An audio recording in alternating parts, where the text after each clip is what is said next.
everyone. My name is Monica. Welcome to the Fashion and Sustainability Summit. The 2020 series is a collaboration of FashionDex and LIM College. The summit is sponsored by EcoLife Yarns, producing sustainable yarns for over 60 years, as well as Kendor Textiles Limited and the Accessories Council.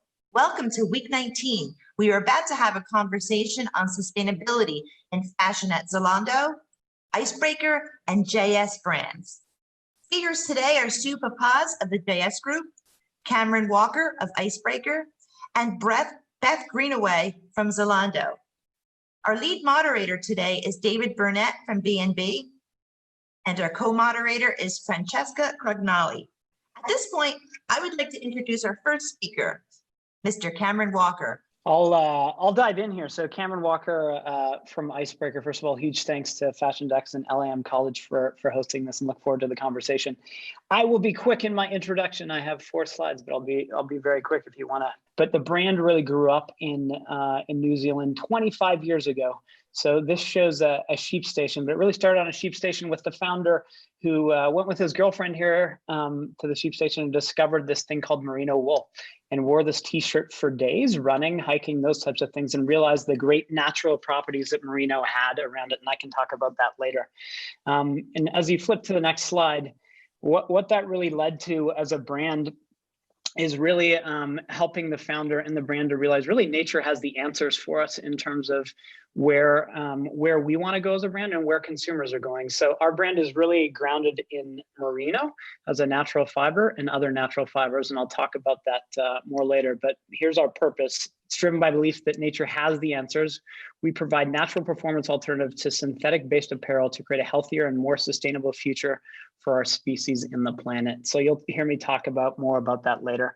So just for context on the next slide, again, I said it's 25 years old, and about a couple years ago, and I started sort of at VF before I started at Icebreaker, VF acquired the brand. So other brands within the portfolio, and I was happy to talk about them as well, are Vans, Timberland, North Face, and then we just welcomed Supreme this week as well to brands within our portfolio. And so we're a small, I will say a startup brand with a big footprint. So we're in 45 countries with 33 stores around the world. One of the key things we do, I put 70 plus growers, but we're working because of a strength in merino very closely with 70 growers. We also sort of touch the lives of 71,000 workers. So as we think about our factories and our supply chain, there's people coming to work every day that touch our brand. So this is just to say we can never underestimate sort of what our reach is from a consumer perspective, and then all the people that work with us. And then finally, I will conclude just with a quick advertisement for something called, if you flip to the next slide, our transparency report. So as a brand, it's really important for us, and we all talk about this in sustainability and beyond, to share sort of what we're doing on an annual basis, what we're good at and what we're not good at and what we want to get better at. And so you can see this online, but we really talk about sort of transparency and sustainability across, I'll say, 3 to 4 areas. One is the people, and like I mentioned, who we work with and how we treat them. One is the product and sort of what we're making and how sustainable that is. And then provenance, and you'll see 2 images here. One is the oceans and one is land. So we think about that. So super quick intro. I know I went quickly through it, but look forward to chatting more with the panelists and all of you dialed in. Thank you so much, Cameron. I appreciate that. Quick and yet very thorough. At this point, I am going to actually hand the series over to our lead moderator, David Burnett, who's going to introduce the next 2 speakers. Hey, David, take it away. Thank you so much, and welcome to this week and to this event. It's very exciting for me to be a moderator here, having worked with LIM and having worked in multiple companies that all had this focus, but didn't really know how to achieve it sometimes. So I'm David Burnett. I'm the president of B&B. I'm semi-retired. I was chief merchandise officer and president of several companies, fashion companies here domestically. I most recently was the CMO of Venus, which is a subsidiary of the auto brands out of Hamburg, Germany. And I'd like to introduce Beth Greenaway from Zalando, and also Tsui Pappas from JS Group. I think one of the exciting things that we've discussed is not only is there a great deal of bandwidth geographically, but also just in terms of the kinds of products that we're going to talk about today, going from the luxury brand to online retailers to highly specialized boutique brands. But I think how we all approach this will be very, very exciting. So with that, I'm going to let Sue introduce herself. So please, Sue. Thank you, David. Again, thank you for having me today. My name is Sue Pappas. I am the Director of Sustainability with JS Group International. JS Group is a women's fashion company that is the home to several brands, including Amer, which is a sustainable women's brand, Halston, JS Collection, also Monique Lehoulier Evening, and Kay Unger. So we're in the higher end fashion spectrum. What I do here is I do a tremendous amount of sustainable sourcing, but not just in raw materials, but also as far as factories. My background is in product development and production for a lot of high-end brands. And I joined JS in June, just as the pandemic was ending. But it came out of a great conversation with the owner of the company, Mitchell Hobbs, who is deeply passionate about sustainability. And after having several long conversations about where we saw fashion going, he felt it was important to have someone like myself help his brands transition is one big aspect of it. So a good part of what I'm doing now is developing sustainable policies for the company, but also coming up with sustainable strategies that are authentic to each of the brands. With that being said, again, it's great to be here, and I look forward to having a great discussion today with the rest of the panelists. Beth? Yeah, hi everybody. Thanks for having me. Again, really happy to be here with all of you. So my name's Beth Greenaway. I lead the product sustainability team at Zalando. We are Europe's largest online fashion retailer. We have about 34 million active customers at this point, and we're present in pretty much every European market. And we work with over 2,500 brands. So it's quite a big scope. We are not as established as some of the companies with a longer history. We're about 10 years old, but we've grown rapidly, and now we're really trying to also impact sustainability and really use our scale to drive positive change there. So I think VF Group and Icebreaker is a great example of that. We work with VF Group really closely, and we're key partners with them. And looking forward to also trying to drive sustainable change also with a lot of our smaller brand partners who don't have necessarily the resources and the capacity of a massive business. So we try and make things as easy as we can, but we are also setting out a lot of new targets and strategies, which I guess we'll talk about later, to really drive that change. And my role specifically is about defining what is a more sustainable product. How do we talk about that to customers? How do we work with industry and tools like the Higg Index to make sure that we're creating comparability across all of our brands so that customers make more informed choices? Yeah, and I'm really excited to dig into the question. Thanks for having me. Well, thank you. One of the things that is interesting about this panel also is that, again, geographically, we're somewhat diverse, so the bandwidth is large. And in addition to that, I think each different country's approach towards sustainability is really kind of fascinating to see in action, whether it's you're working with a Canadian supplier or you're working with an American brand, or in the case of Zalando, you're not only a new brand that's come on the scene and taken a great deal of market share, but also it's an online presence, which is very different from what we might have known in the past. So when I think about level of commitment, what does sustainability look like in your brand? I know that Cameron, you actually have it's actually in online. But talk to us, Sue and Beth. Why don't you talk to us, and Cameron weigh in on what does it look like? what have been some of the challenges, but also what do you feel have been the opportunities for not only your customers, but for people, your internal customers and your external customers? Okay. For JS, we were lucky enough to start AMR, one of our brands, which is it stands for a mindful use of resources.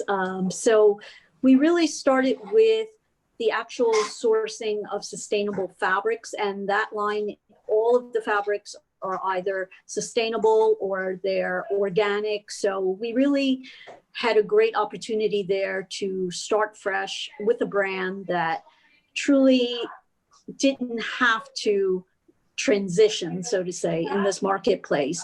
However, with some of our other brands, that has been more of a challenge, I think. And the biggest challenge, I would say, is the supply chain.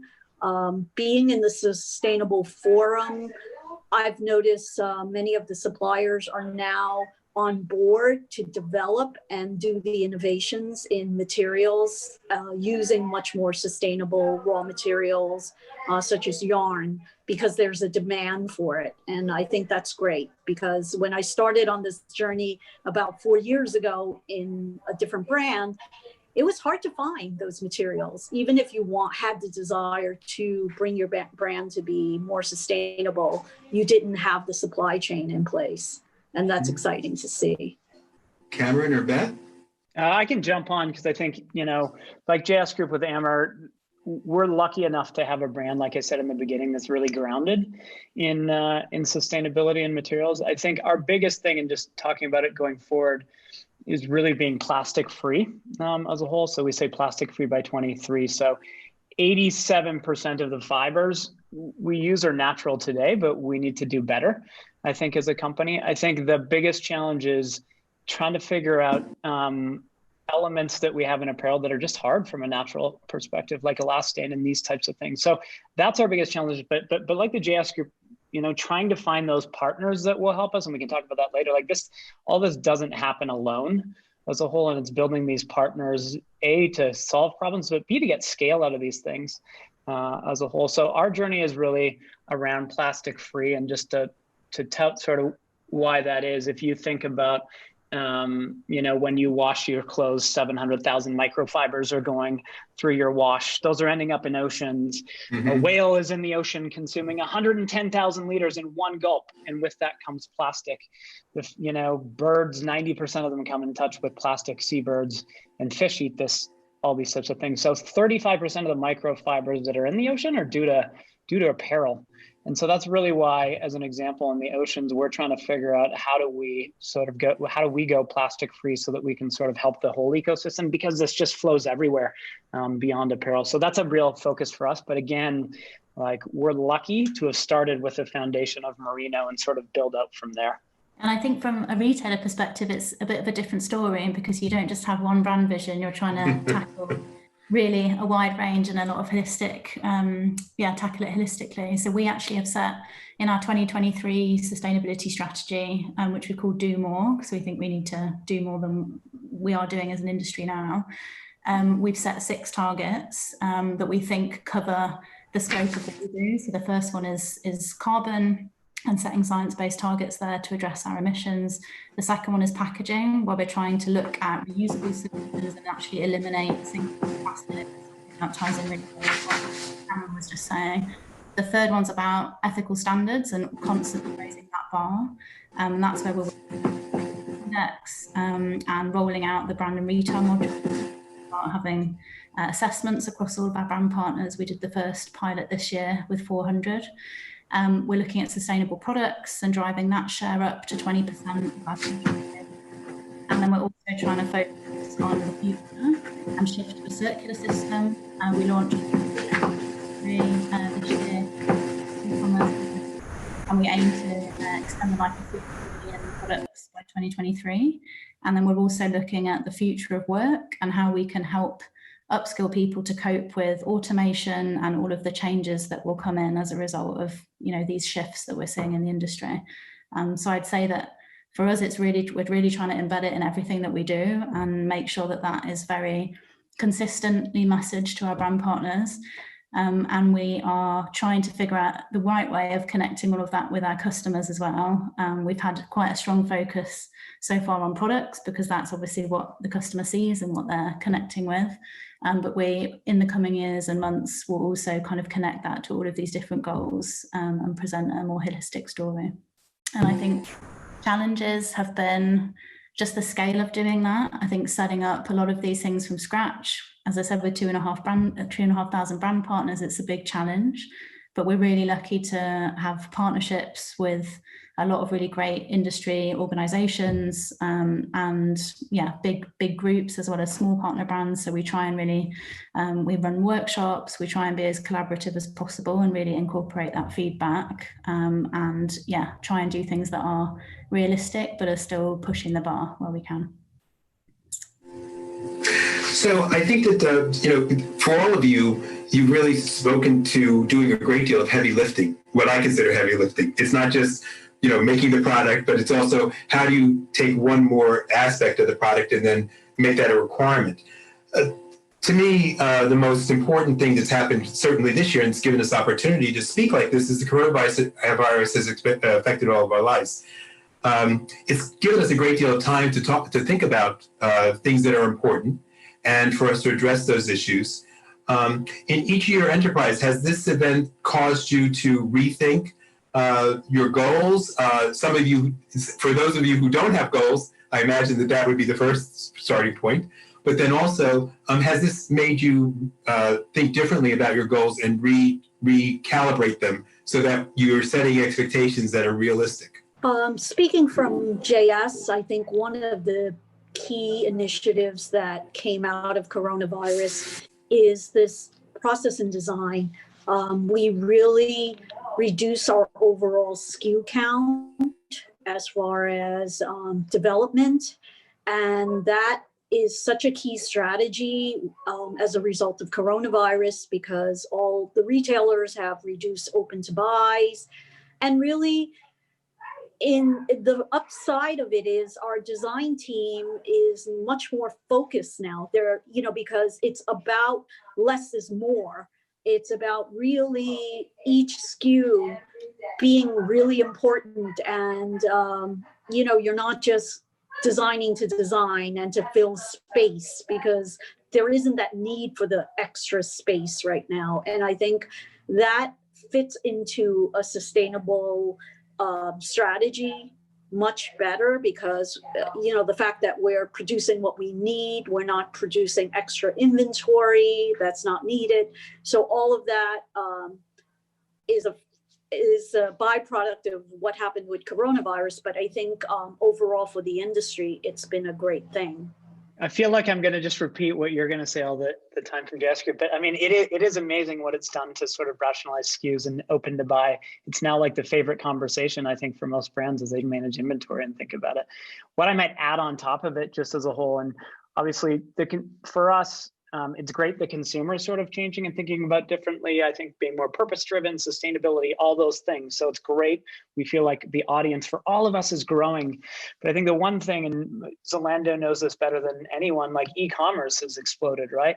And so it forces you, not that people weren't thinking about it, but these things like poly bags and sort of all these things that are going across the supply chain and starting to really think about it, like Zalando's role in that, our role in that. And so it just forces you to think more holistically, not that we weren't, but it forces you to think more holistically and think more in an accelerated manner, I think, on things, because you can only do so many things. But I think polybags is a good example of like something at an industry level needs to be solved. And I think consumers are probably seeing those things like polybags more and starting to process and understand sort of their footprint, because they're not going into a store where that's removed a lot of the time. So those types of things I think are helpful for consumers to see that, to push us further and understand sustainability in different ways.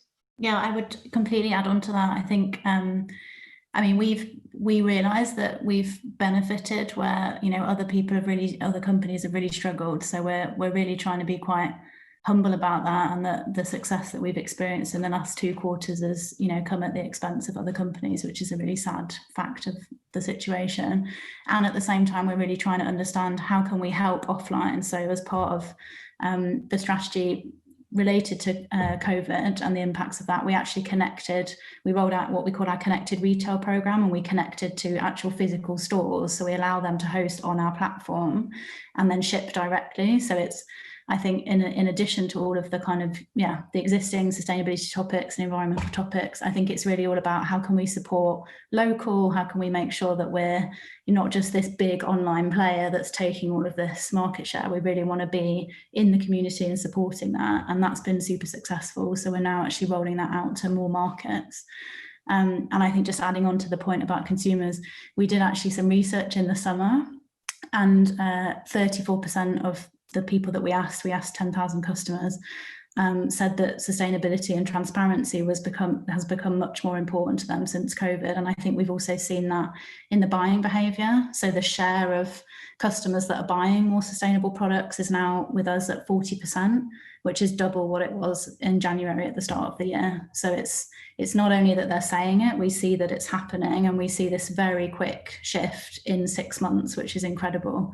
And I think, to just add on to the other points that have already been made, I think it's about understanding that we're all part of this big ecosystem, and how can we support each other and start to tackle massive industry problems like polybags. We can't solve that ourselves. We can't come up with a solution that only works for us, because it's got to work for all of the other brands that we sell. So I think working together on things like that is going to be the key in the future. It's kind of interesting to see the various components from different points of view, whether it's the sourcing team that has to source the products, or the merchandise team that has to communicate the benefits and advantages of the product, and also sort of that's the front face of the brand. But so with all this change and what coronavirus has done, the one thing I've realized personally is that I have probably, I don't know, 2 or 3 boxes arriving at my door every single day. Now we recycle them, and that's great, but we're not thinking, am I really thinking about the carbon footprint? And that's something that each one of you, I'm sure, talks about with regard to your brands. How are you addressing that with regard to your supply chain, whether it's your distribution model? Here at JS, one of the first things I did was we took a good look at last year what are all our shipments, and we actually, with the use of carbonfund.org, we analyzed our overall carbon footprint of all our shipments. And out of the analysis that we did, at JS, we do boat a tremendous amount of our production, and it was really eye-opening for the organization to see those numbers, that the difference between airing and boating was tremendous as far as the carbon footprint. And that just gave the entire organization, not just from a cost savings aspect, but really from a global warming and awareness factor, that we really wanted to make this difference and continue to lower our carbon footprint. Hey, Beth, I'll let you go so we mix up the order. Go for it. Oh. So one of the things that we did this year was sign up to and commit to science-based targets. So that's keeping us in line with a 1.5 degree pathway, which is the Paris commitment. And that means basically that we need to look at all of our own operations, obviously shipping, packaging, things like that.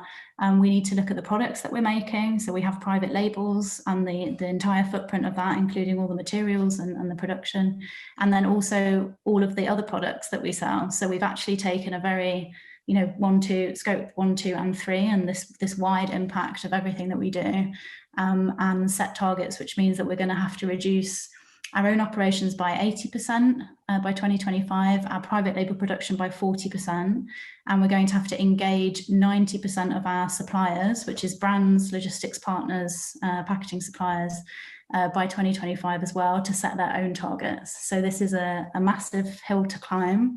And I think, to Sue's point, I think it's really, you can't manage what you don't measure. So you need to really see that whole picture. And I think what was a real big eye-opener for us was having done a carbon footprint a few years ago where we just looked at our own operations and our shipping, seeing that now compared to the whole scope of all of the products that we sell in the footprint there, the shipping piece is about 5% of that total. So it's really understanding, this is what we're contributing to, and how can we help the whole industry and our partners get there. And that was, setting science-based targets was a really important step for us to get on that pathway. And I think they have about 2,000 companies now, so it's really picking up speed. Well, it's interesting to have science live in the same space as fashion or a fashion retailer from that perspective. So I think that it's great that we see what's happening across multiple platforms. Beth, this is not a question that I had on the list, but from a European point of view, do you think that there's more of a more adherence and more of a that you're hearing this more from your customers and also from your either brand partners, just from what Europe is looking at? Because having worked with the Otto Group, my sense was that they were light years ahead of us here domestically, with the exception of a brand like the Philips, Van Heusen, those sort of larger entities. From a retailer point of view, it's not something that we discussed much, except in the sourcing platform. So from a European point of view, do you think it is different here domestically in the United States as opposed to Europe? Yes, I'll be diplomatic with what I say. I think there's not really a lot of discussion around whether climate change exists. I mean, we know it does, it's a fact. So it's just about getting on and fixing the problem. And I think there's a lot of with a lot of the movement that's come out of the EU Commission and the legislation that's coming up with the new Green Deal and the targets that they've set and raised. I think now the latest is 55 or 60% reduction that they're going for. So I think we see from a legislative perspective a lot of change coming and potential, carbon taxes and things like that. So it's about getting set up for that. But I think it's also about regulation in terms of claims, and when we're saying things are climate friendly, planet friendly, eco friendly, how can we really make sure that that's true? So there's some work going on with what's called the product environmental footprint, which the Commission's also working on, and that in a few years' time, it's not ready yet, but that would also be the basis in the future for being able to make claims. So again, a very scientific basis to say this is the carbon footprint. And I think cycling back to America, I think there's some amazing American brands that are doing a great job with that. I would say Allbirds with their carbon labeling, I think is really putting out, the stick in the sand. And I think that it will be the first companies that pick that up and really run with it that are successful in the future. So, and that's what America's great at. I think you guys are very quick, you're very innovative. So I would say there's different strengths in different places and we just need to work together. Yeah, just one thing to add, because Allbirds Allbirds is a great example, Beth, of what they're doing. And I think the challenge we have as an industry, we have science-based targets, material sustainability indexes, those types of things at a VF level to understand it. But the challenge is translating that to a consumer for me sometimes, right? So we create these targets, but then how do you take these targets and make them digestible for the consumer so that they understand sort of, and carbon is a good way to do that. And you saw that through Allbirds. So I think that's a challenge from a sustainability standpoint in the industry, is how do you take what traditionally I would say has been within the four walls of companies, trying to figure out how we measure that to take it to the consumer and explain it and make them care about it as a whole. So just to add on to that. What I think is happening, what I see at least in here, is that you're complementing each other, and you're learning dynamically, which is together through cross-cultural exchanges, and also by working with other companies. The big question is always, how do you communicate that to your customer? Is it forward facing to them? I would say that in the Icebreaker brand, it's fairly understood. Zalando, you're going to have the issue is how do you communicate that, and certainly for the luxury end of the JS group, again, is it something that we do? Not that I want to add one more thing to any garment, but is it a hang tag? Is it Is it something? How do you get customers to know that, to embrace it, and how do you connect the dots? I think right now that actually is what we're discussing. I had a meeting this morning with my chief marketing officer about how we communicate all these great things that we're doing. I do think an underlying advantage of caring about our carbon footprint is, when you do ship by vessel versus air, there's a cost saving. That's a plus side on top of having a lower carbon footprint. That is then passed on to the consumer. So I think it's about finding how to translate that information and communicate that information to the customer. When you can bring it down to dollars and cents, it's always great. But we are trying to find a way to communicate it without necessarily adding on another tag to things. I think it's, as more people do it, I think sustainability has always been about education to me, not just to the industry internally, but also to the end use consumer. And companies like Zalando have direct contact with that customer, which is great. And I think it's about how to make that comparable, right? So we don't want to all be saying something different. We want to be able to be making claims that are consistent and comparable across the industry and across products. And I think that's where I'll just put in a plug for the HIG Index and the Sustainable Apparel Coalition. That's what we're working very closely with them to try and do, and to bring that message to customers. But at the same time, a label or a stamp is not the way to engage. And I think, Sue, to your point, it's about education, it's about building that story. We still need that part, and marketing, I think, plays a really key role in that. It's about brand purpose, it's about layering all of this on. So I think we're getting into really interesting territory where we're seeing the need also from a legislation perspective to have this consistency, but at the same time, brands need to be able to tell their story, and we want to be able to give them a platform to do that. And I think especially with luxury, it's really interesting when you think about, the use of that, and a piece that you will have for such a long time and you will treasure and you will wear again and again. And I think in our industry, we're missing a lot of data on the use phase that we can factor into a lot of our life cycle assessment analysis and things like that. Because wearing a wool jumper, you're probably not going to wear that twice and then recycle it. You're going to keep that for a long time, but then wool has, a higher footprint in the data that we have now. So I think it's balancing those things out, making it consistent, but also making sure that we are very contextual about the way that we're buying, and that customers also can appreciate what they're buying and how they're using it, and make sure that they reuse it and pass it on as well. I think for all of you, what's very, very exciting for me is to see that my famous line is that what doesn't get measured doesn't get changed. So the idea of measurement and how you quantify your goals, or how you reach your goals, or how you're not reaching your goals, and what are the impediments thereof, is very important. But the fact that each one of you, each company here is actually using data and also collaborative resources to get to better places. Because what I'm hearing is that it can't be done alone. This can't really be done in a silo. Would you agree with that? Okay. Great. So I think that we should be moving to question and answers now. Hey everyone, I am Frankie. I am the social media manager for Fashion Dex, and I'm also a recent graduate of LIM College. I graduated 2019.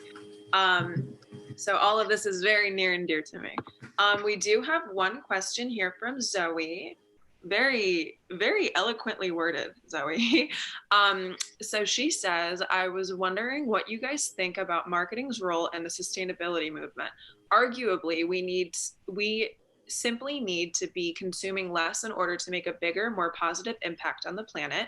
But all of these sustainable brands are still urging consumers to shop as much as unsustainable brands do. Yeah. So where do we go from here with sustainability, consumption, and marketing? Anybody that wants to take that? Well, I think in the luxury sector, we were never fast fashion. That was always our intention tend to make beautiful things of quality. And it's in a way nice to see that the consumer is moving away from fast fashion and massive consumption, and instead purchasing things that are more quality. And again, like you said, multiple use. We bring that into the conversation in our design process a great deal about how can she wear this? You know, can she wear this multiple ways or different ways, and allowing the consumer to have more value and therefore more wear, I think is more our goal than to have her buy a lot of something. Absolutely. Very, very nice to see. Yeah, the only thing I think we have an opportunity. I mean, obviously, yes, if you go into an e-com site, it has a buy button as a whole. And so we are also sort of in that boat of, we're not fast fashion, we're at 7-8 times and then it's gone kind of thing. So trying to keep people wearing it for longer. I mean, our thing is also just washing it less. We had campaigns around wearing things for 7 days because we have this, you know, odor resistant merino in many ways. So trying to encourage people to take steps. I still think there is more, and we talked about a lot, this idea of minimalism and more conscious consumption to bring that in there. So we're bringing more of that in as a whole. But I think part of this for us is like the JS group, making sure that we are encouraging people to buy these things to last, to wash less, and sort of educating them on sort of what this material is, educating people on also saying, look, you can wear this for different occasions. And so that's another thing, right? So we sell base layers and you don't just have to wear them on the ski hill or for different activities. You can wear them during the week. So how do we get people to just take their usage occasions for a garment and say, we don't have to be a structure. And I think that's what COVID's done too, right? We all kind of wear different things than we used to in the past. And we now understand the flexibility of fashion more so, and probably are more willing to take risks. So I think that helps too, to just educate consumers, and since they're doing it around how you can wear things for more occasions and just reduce consumption as a whole. Yeah, and I think there's a massive opportunity also in different circular business models going forward. So I think we fundamentally need to shift away from the current linear system, which is take, make, throw away. And we need to move to a system where we're reusing, we're reselling, we're sharing, we're renting, we're doing all of these things and getting as much wear and use and keeping the value as high as possible for as long as possible before cycling back, either because it's going back to the earth or it's being recycled into a new product. And I think there's, for companies, massive opportunities for multiple customer touch points within that journey. So instead of just selling something once, I was listening to a podcast, I can't remember it now, but someone was saying, well, why wouldn't you want to go back to that customer 7 different times and have 7 different interactions with that customer and keep them for longer? So I think there's a lot of opportunity there. And I think it comes down to understanding as well just our place in the world and the ecosystem. And I've seen fantastic examples from Houdini, which is another outerwear brand, and they're doing biodegradable base layers that they then make food out of, and it's interconnected in this fantastic system where we're understanding the role we have and how we can sequester carbon and put it back in the soil and then grow things again. So I think it's just understanding that and making sure that we are telling those really cool stories to customers, but in a future world, I think that won't just be about buying and wearing and throwing. It will be much richer, with much more possibility. Amazing. Very, very nice responses. Okay, moving right along, we do have another one from Danny. Do you see any new government regulations or proposed laws aimed at the fashion industry to do with sustainability besides carbon footprint? So for example, plastic found in the oceans. I know there's a lot of, and you guys probably are deeper on this, there's a lot around oceans and the UN and types of things, but I think there's still opportunity to think about regulations specifically to oceans and what we do. It's not just a fashion piece as a whole. And, you see the Great Pacific garbage patch that still exists out there. So I know there's a lot of conversation. I specifically haven't seen anything that might sort of halt it. There's a lot of things around single-use plastic, all these things sort of further back, if that makes sense, that will help as a whole, in my opinion, on that. So the more we can do in special ways sort of further back and encourage consumers to think about it differently, it will help. So I think there is things happening there that will benefit consumers and benefit the fashion industry to think about things like that as a whole. So there's minor regulations. There's no plastic in the ocean type regulations at this point.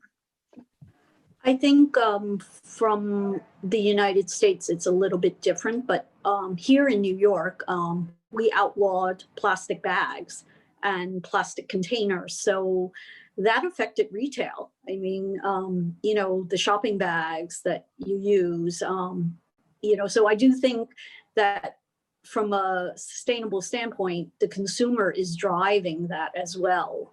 No one thought New York City, a city as large as this, could ban plastic bags, but yet we did, and now we're a good year into it, and no one seems to be complaining. So I do think there will be regulations on a local level, and definitely even in China, I'm starting to see, because many of our manufacturing partners are there, that there's more regulations, especially in for not so much for our type of product, but for denim, for instance.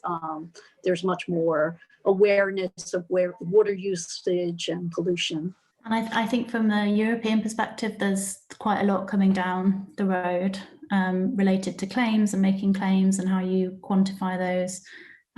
There's been a law recently passed, or I think they're doing a pilot in the Netherlands that they want to make into a law to actually make a minimum standard of recycled content. So there's 3 denim brands at the moment that are taking part in that. It's a 5% minimum. So it will be interesting to see where that goes. And I think in the UK and potentially in other countries, they're also bringing in a deforestation bill, which will is mostly, I think, aimed at kind of soy and food commodities. But we know that viscose has a massive connection to deforestation because of the wood pulp and where that comes from. So I think there's a lot of interesting other pieces. Mink culling in Norway at the moment, or Finland, I think it is, related to COVID, which is going to impact the fur industry and fashion. So I think there's also quite a lot of bigger context pieces that maybe don't have an obvious fashion link, but will be impacting at a later stage. We do have another. This is from Anonymous. How do you recommend small startup brands to start out as a sustainable brand? And this will be the last one before we go over to Anvi.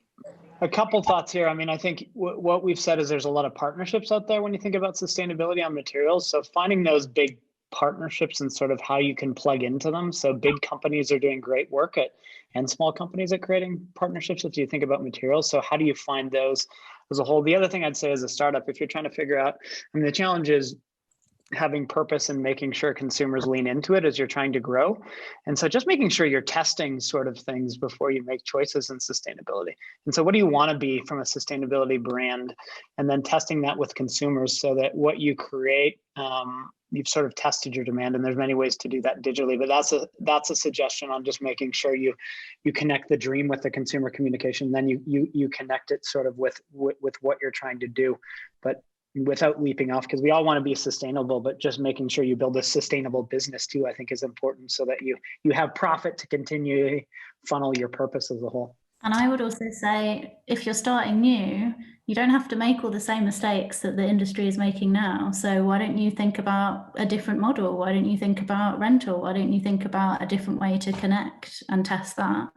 Because I'm not sure that the world really needs a lot more stuff unless there's a really great reason for it to be there. So could you be the one that is really making innovation happen and showing other brands that are more established a new way of doing things and disrupting them, which I think we've seen a lot happen with Rent the Runway and other bigger companies now that are really leading the way. So could that be you? For me, I think it's important to educate yourself. I mean, I think now there's a lot of resources out there. There's the textile exchange where you can really get to know where all your raw materials come from, what's better than, you know, one material versus another. But also, as some of the other panelists have mentioned, think about your business from A to Z. You know, even for a company as large as we are, we're now looking at how do we close the circular gap in our supply, in our products. I was on a phone call with the renewal project and looking at, the extending the life of our products that get returned to us directed from consumers. Is there another resale opportunity there? I think, those are out of the box things that you can do as a startup brand. That's easier to do because you're on a smaller scale. So really thinking out of the box is key. And these new models, I would say, even with all these partners, like I think it's probably the renewal workshop or the renewal project, require a lot less capital, to Beth's point too, as you're starting a company, which doesn't require physical inventory. So it's really good. And there's a lot of amazing circular models, but there's still a lot of opportunity to figure it out because it's still early on. The runway is a good example as a whole in terms of where they are, but there's still so much opportunity there. Amazing. Okay, I'm going to pass the baton over to Anvi. I believe she has a few questions of her own. Hi, as a small introduction, my name is Anvi Vu. I'm a PhD student studying environmental science and management at Montclair State University in New Jersey. So everyone pretty much answered all the questions I had in mind, but I wanted to go into depth with end-of-life management. Some people said it's a possibility. It could happen maybe for smaller brands, but currently, do you have any plan in place for end-of-life management? Like, I'll take this clothing back from a customer and we'll resell it, or we'll extend this life by altering it or fixing it. Yeah, that's my first question. So we have we just launched our pre-owned category this year, which we've actually had an app called Zalando Circle running for a couple of years, and that enables customers to return. They basically take a picture of their clothing. It has to be in good condition, and it has to be a certain brand. We don't take everything, but they take a picture, send it back to us, and then they get a credit note to spend with us. And we've now, that used to be a direct to Zalando, and we'd give them a credit note and nothing else happened. And now we've actually launched it on site. So we're reselling those clothes. And that's live in 6 markets. We launched that a few months ago. And we'll be expanding that. So that's going to be definitely a big part of our circularity strategy for getting to the 50 million items that we're trying to extend the life of. And I think there's so much else to do in terms of recycling possibilities, partnering with really big players in the market, thinking about innovation. We're a member of Fashion for Good, which is an innovation platform for startups. So thinking about how can we, to Sue's point about material innovation and spending the time there, how can we make sure that we're helping those new ideas and new innovation coming through. And I think also there's a lot that could be done potentially locally with infrastructure with different recycling, and obviously it depends on the country and the area that you live in if there are recycling facilities or not. But I think in terms of circular, it's important to also think local and how you can keep jobs and skills and different things going in the communities that you're active in. So that's something that we're thinking about, and we're in the process of developing that strategy now. Yeah, I think we're certainly exploring how we can extend the life of our garments. It's also about engaging community. I think sometimes, there's organizations here in New York like Dress for Success, where, they provide clothing for women who are returning to the workforce. So there's really a tremendous amount of different ways that, as a fashion company, when you get, whether it's returns or minor things that come back sometimes that are really minor as far as any damage to it, we do a tremendous amount of looking at the clothing that's returned, how it could be refurbished and so on. So I think it just takes that effort of not simply saying this is a return, it's going into the landfill. I think it's just assessing the rate of return and also looking at the data of the returns. Why is it being returned? Is it because it didn't fit? Is it, and pivoting and adjusting to reduce the amount of that waste, I think, is key. I think, is the bandwidth still good? I think the only thing I'd add, and I think you guys have said a lot, is, we are looking at it both for stores and digitally, how we can think of end of life and resale and things like that. So we're in that process. I think as we look to, it's good being part of a company with sister brands that have done a lot. I mean, North Face was a key partner for the renewal workshop at the beginning of time with the renewal workshop and helped to create that. And we've seen at a VF level, like a lot of success in that as a whole, and to the point of that's taking stuff from factories with small issues that normally you'd say, what do you do with that? And sort of fixing them up, designing them differently. And so really trying to figure out ways for me in these circular economies, like how do you create new value for these beyond just resale? And a lot of brands are saying, how do we make them better and different and unique and those types of things? So it's not just a resale item. It's an item which we know within apparel and design is designed differently or enhanced differently to sort of wear a badge of honor as a whole. So I think those things from that perspective are really interesting, is how do you add value beyond just, you know, being a model, and how do you create storytelling around it? So I think North Face is a good example on that front and sort of what they've been able to do. Okay, thank you so much. Those are really great answers. Awesome. I think we're going to pass the baton back to David now. I usually have one last question that I'd like to ask. You know, for everyone, every brand is on a journey, and the journey is something that is culminated, not or the story is built by multiple people within an organization. When I think of that, we have operations, we have merchandising, we have marketing, we have sourcing, and we have the great people of finance. And you've all discussed and actually given great answers with regard to each end of that spectrum. But my question is, as an organization, and again, you were already front-facing in terms of the way you've approached this. What are the simple steps on an initial level that brands can take so that you get buy-in from every functional area, which can be challenging sometimes, but also you keep it simple? So those are always my touch points with how do you communicate this? How do you engage people simply? And are there examples that you've had that have been successful, or either those that might not have been? And what might be some best practices to think about this when taking people along a journey, which is not initially organic in the case of some brands, but also in the case of Zalando, you've got to gather people up. You've got to cast a wide net and gather people up, and hopefully they're all, you know, swimming in the same direction. Talk to me about how, because again, a lot of us, whether it's myself who was a senior merchant, how did I get those people to buy in on every level of the spectrum or the action chain to make sure that they can address this appropriately? I think that's a massive question to finish. I know it is. So that's why I want to keep it simple.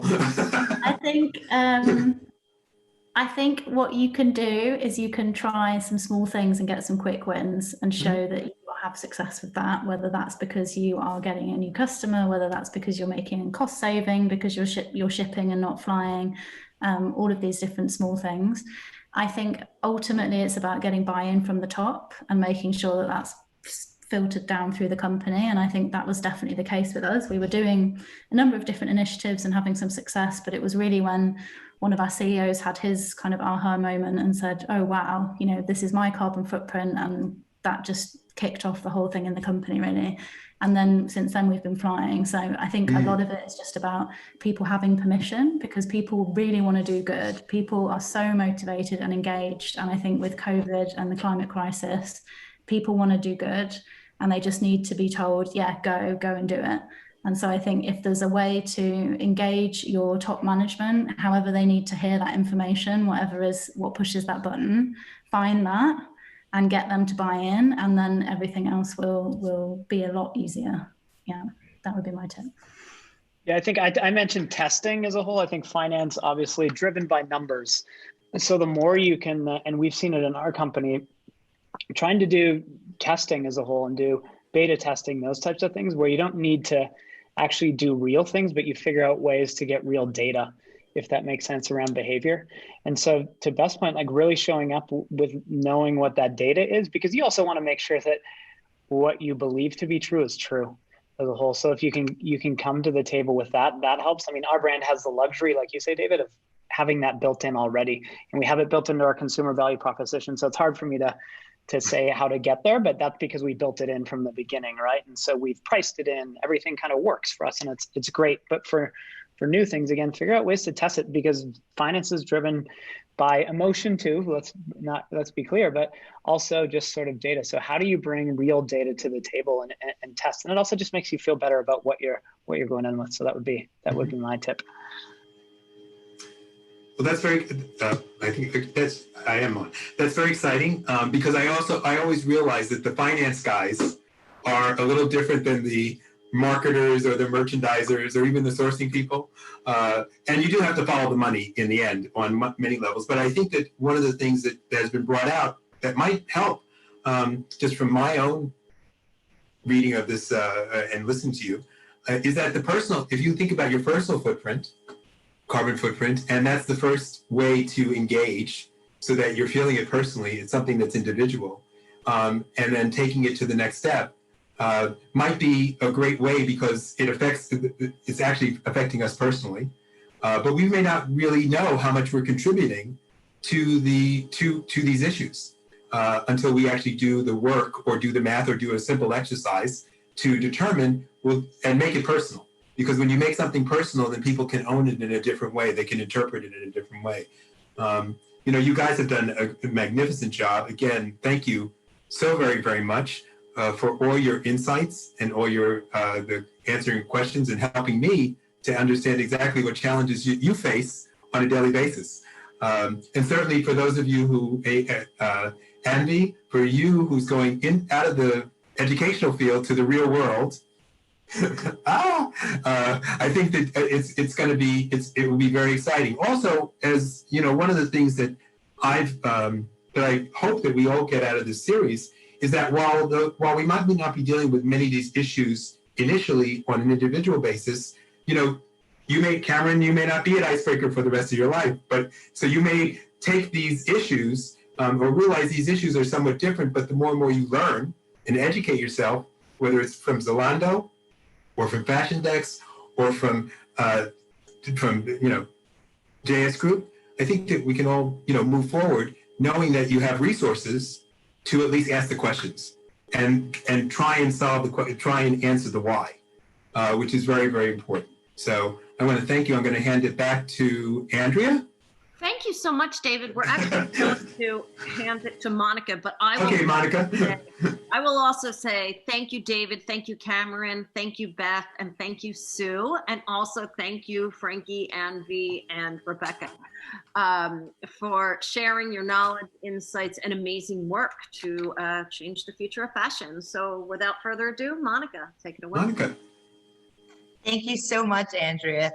And I would like to give a big thank you to our sponsors, EcoLife Yarns, Kendor Textiles Limited, and the Accessories Council. Please sign up and join us next week. Fashion Dex and LIM College is teaming up with the Center for Sustainable Futures, Teachers College at Columbia University. There'll be conversations on fashion, passion, and climate action. It's next Thursday, November 19th. The start time is 3 to 4:30 p.m. Eastern Standard Time or 12 to 1:30 Pacific Standard Time. Speakers include Kevin Patel, One Up Action, Carrie Bannigan, Conscious Fashion Campaign, Valerie Ekuvan, On a Curve, Kevin Bass, Council for Fashion Designers America, and Runa Ray from Runa Ray. We also invite you to visit fashiondex.com. If you click on the store tab, you will see the latest books and online sourcing. That's all for today. I hope you have a good one. Bye.